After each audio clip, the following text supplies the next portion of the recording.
بسم اللہ الرحمن الرحیم، شروع اللہ کے نام سے جو بڑا مہربان نہایت رحم والا ہے۔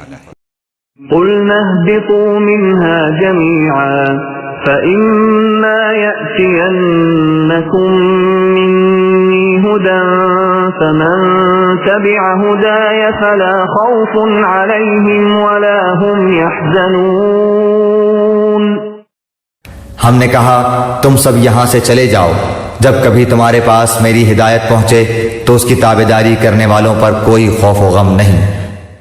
ہم نے کہا کہ تم سب یہاں سے اتر جاؤ۔ اس فقرے کا دوبارہ اعادہ معنی خیز ہے۔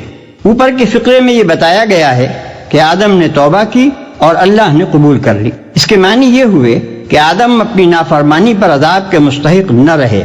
گنہگاری کا جو داغ ان کے دامن پر لگ گیا تھا وہ دھو ڈالا گیا، نہ یہ داغ ان کے دامن پر رہا، نہ ان کی نسل کے دامن پر، اور نہ اس کی ضرورت پیش آئی کہ معاذ اللہ خدا کو اپنا اکلوتا بھیج کر نوع انسانی کا کفارہ ادا کرنے کے لیے سولی پر چڑھوانا پڑتا۔ برعکس اس کے اللہ نے آدم علیہ السلام کی توبہ ہی قبول کرنے پر اکتفا نہ فرمایا، بلکہ اس کے بعد انہیں نبوت سے بھی سرفراز کیا تاکہ وہ اپنی نسل کو سیدھا راستہ بتا کر جائیں۔ اب جو جنت سے نکلنے کا حکم پھر دہرایا گیا تو اس سے یہ بتانا مقصود ہے کہ قبول توبہ کا یہ مقتضا نہ تھا کہ آدم کو جنت ہی میں رہنے دیا جاتا اور زمین پر نہ اتارا جاتا۔ زمین ان کے لیے دارالعذاب نہ تھی، وہ یہاں سزا کے طور پر نہیں اتارے گئے، بلکہ انہیں زمین کی خلافت ہی کے لیے پیدا کیا گیا تھا۔ جنت ان کی اصلی جائے قیام نہ تھی، وہاں سے نکلنے کا حکم ان کے لیے سزا کی حیثیت نہ رکھتا تھا۔